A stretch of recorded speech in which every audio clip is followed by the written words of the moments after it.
Hello everybody. Today we will study the lesson The Making of a Scientist. This lesson is a story about the leading scientist Richard Ebright. He was a curious child right from the beginning years of his life. He started collecting butterflies in his childhood, and by the time he was in his second grade, he had already gathered all the 25 species found in his hometown.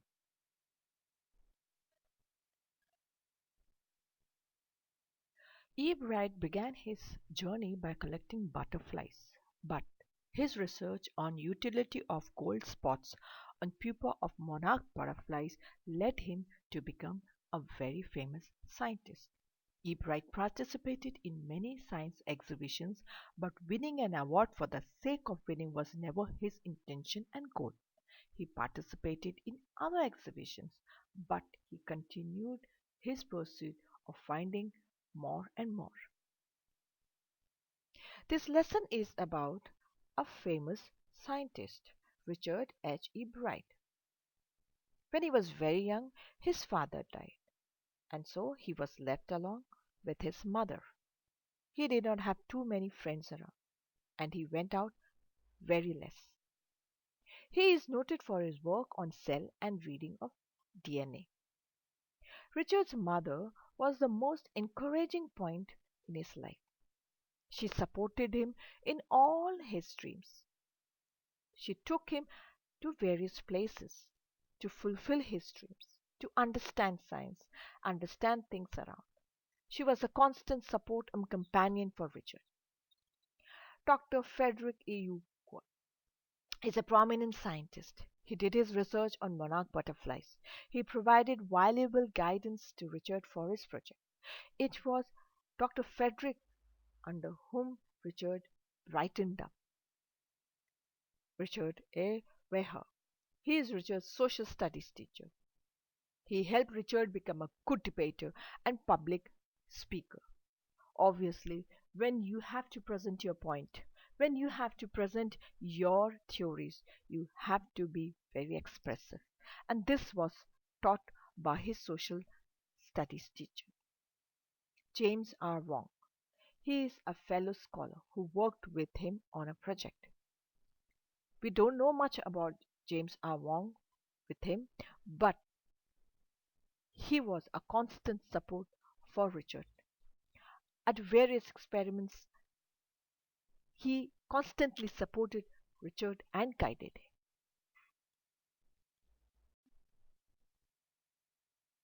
Richard's success at a very young age started with the article of Richard and his friend published in National Academy of Science. He was only 22 years old at that time. It was the first time that the research work of college students were published. Richard was the only child of his parents. Now, if you look into the childhood of Richard, he was a lonely child. He grew up reading in Pennsylvania, USA. He had no one to play with. Now, he was an only child, so he had nobody as company except his mother. He was very fond of collecting butterflies, and soon it became a hobby, and then it turned out to his pursuit to collect more and more butterflies and do research on that. Richard's mother was his sole companion. That is, when he was young, he had nobody to share and to play around. So his mother was constantly in support to him. Richard's mother was with him at all his turning points. She encouraged him by taking him on trips and brought him telescope and other equipment where he could find more and more for his interest. Richard reads The Travel of Monarch X. The reading of children's book titled The Travels of Monarch X inspires him. He became interested in the world of science. The book asks the readers to study butterfly migrations. Richard came in contact with a scientist, Dr. Upert, through his book, who influenced him immensely. Richard raises monarch butterflies. Richard decided to raise butterflies at his home and to understand the trend of migration in these butterflies. He would catch these butterflies and take their eggs. he would find out the different stages of development of these butterflies. Richard displayed his different research activities in fairs and other scientific exhibitions. He would suggest, and in all these experiments and pursuits, many a times he won many prizes at state, country, and international levels.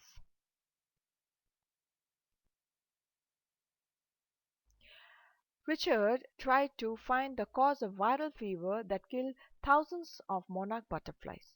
He thought that there's a beetle which carried the virus that caused these viral fevers, and he won prizes for his project, though even though that was not the real cause. Richard's experiments with various butterflies proved many things. He tried to prove that viceroys copy monarchs. Viceroys do it to protect themselves from the birds as birds who don't eat monarch.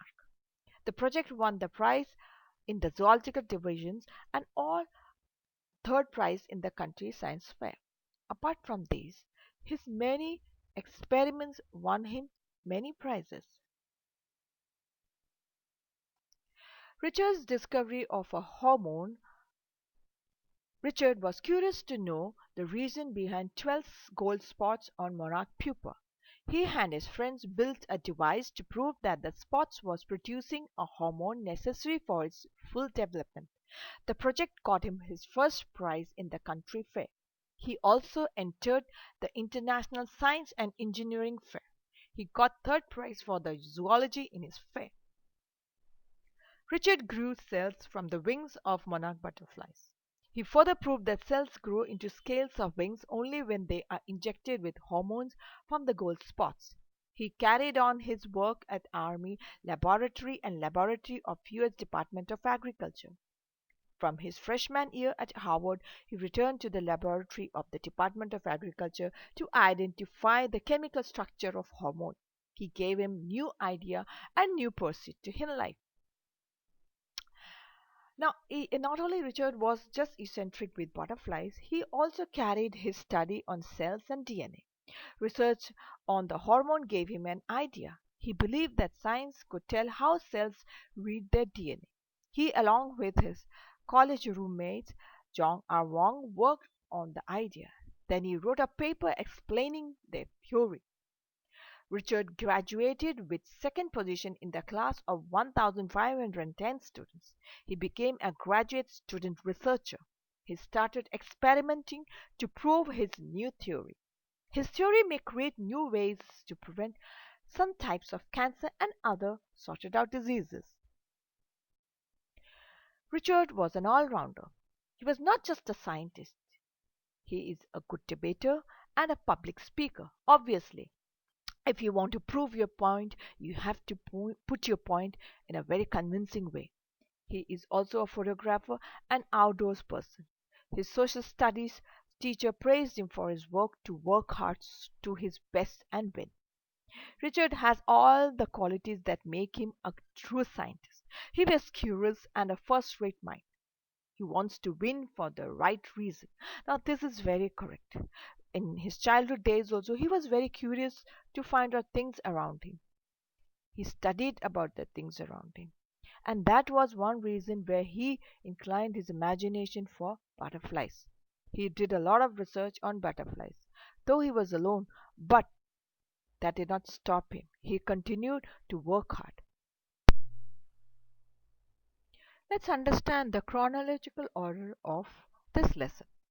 Richard's article on how cells work published in the Science Journal. Richard was a single child and did not have friends, but his mother was his companion and guide, who helped him at every stage. He read a book, The Travels of Monarch X, which created a love for science in him. Richard put up a slide of frogs at the county science fair, but did not win that. But that did not dampen his spirit. His defeat inspired him to do further experiments. He won many awards at the county and international science fair. His work on viceroy butterflies got him the first position award in a fair. Richard discovered a hormone necessary for the growth of monarch butterflies. He worked at the Army Laboratory and the US Department of Agriculture and Laboratory. Richard spent a year at Harvard as a freshman before going back to laboratory to discover the chemical structure of hormone responsible for gold spots on monarch pupa. He finds motivation and he continued his research work. He started to work on DNA and various other aspects.